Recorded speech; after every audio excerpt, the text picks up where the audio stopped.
When Gregor Samsa woke one morning from troubled dreams, he found himself transformed, right there in his bed, into some sort of monstrous insect. This is the opening line of this edition of Franz Kafka's The Metamorphosis, one novella work of many works that relate to an overarching theme of bureaucratic horror. In today's video, I'd like to focus specifically on Franz Kafka, but I believe I want to make this video one part of three. In this short series, I want to focus specifically on the literary genre of magical realism, a personal favorite of mine.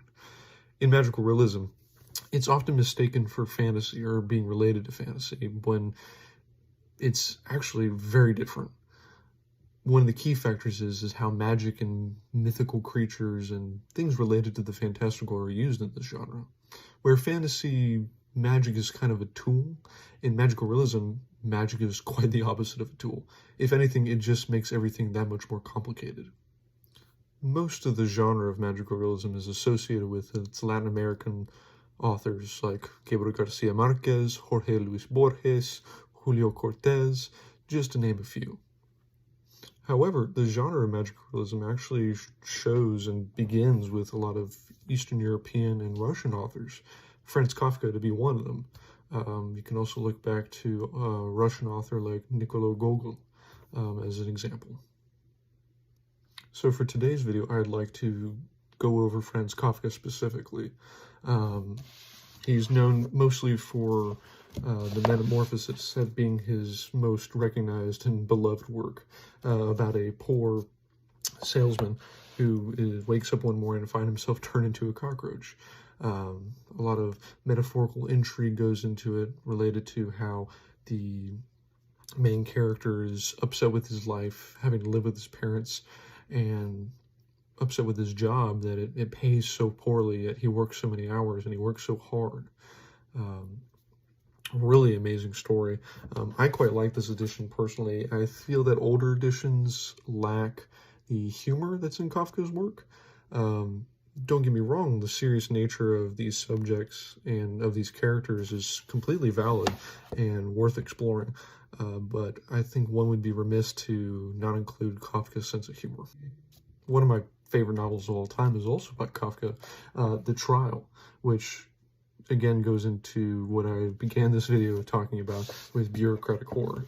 One of the main themes of Kafka's works is that he likes to place his characters in situations they can't control, whether it be in situations related to the dynamic of the relationship with their parents or with others like friends and loved ones, with the government and with their jobs. A lot of these characters can't help being in the position that they are, and more often than not, completely powerless to what happens to them. Such is the case for Joseph K. in The Trial. Something I'm always looking for in literature is a good, strong opening line. Something that's really going to catch your eye. For me personally, I love a good opening line that flips things on its head. For example, the opening line to The Trial is a great example. Someone must have slandered Joseph K. For one morning, without having done anything wrong, he was arrested. So how does this bureaucratic horror work? What is it all about? Sounds like it doesn't really make a lot of sense. Horror and bureaucracy. Then again, I guess for some of us it might make too much sense.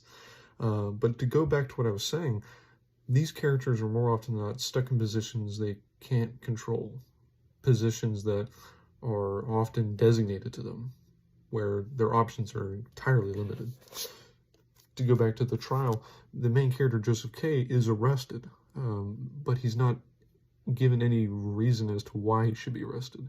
There's nothing in here that says or gives us any idea as to why the police had come for him that morning and why he has to go to trial. Just as we don't know, Joseph K. himself, the main character, has no idea either. And the entire objective of the novel is his journey in trying to figure out why. The bureaucratic part of this is that Joseph K. has to go through lines and lines and lines of red tape. One, just to find the actual courthouse. Two, to get a decent lawyer, which that fails when the lawyer just shows no interest in helping him or actually making any sort of judicial progress. And 3, with Joseph K. feeling that he is going from positions of being overly confident that he can get over this and accomplish what he needs in order to get back to his regular everyday life, to bouts of depression and despair and having no footholds whatsoever. That, I think, makes for the horror aspect. The idea of uncertainty just in everything, everywhere, all at once, which was also a really good movie. This theme that's present throughout all of Kafka's work has been so well pronounced and so well received that it's even earned its own terminology. You may have used this, you may have known friends and family who've used this term, something being described as Kafka-esque. It's simply a term used to describe something that's related to the nightmarish and oppressive realities that take place in Kafka's fiction, as represented and seen in the real world.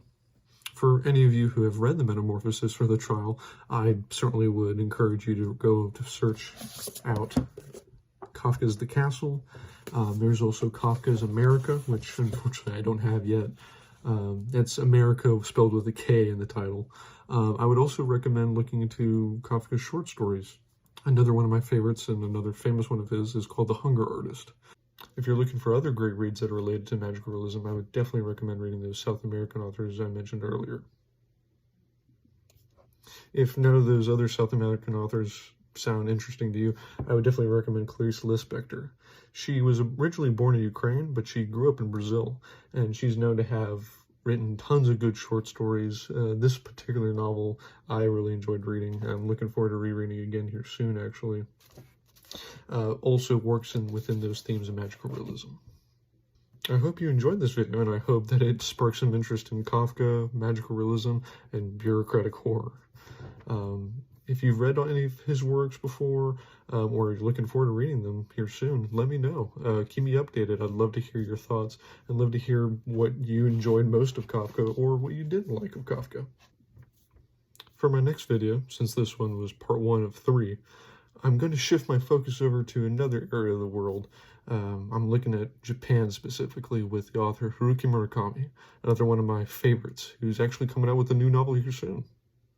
If you enjoyed this video and look forward to seeing new videos coming out soon, please leave a like, subscribe, hit that bell, and again, leave a comment below. Let me know what you like reading. Let me know if any of this interested you. Let me know if there's something you'd like for me to read. Thank you for watching, and have a good time.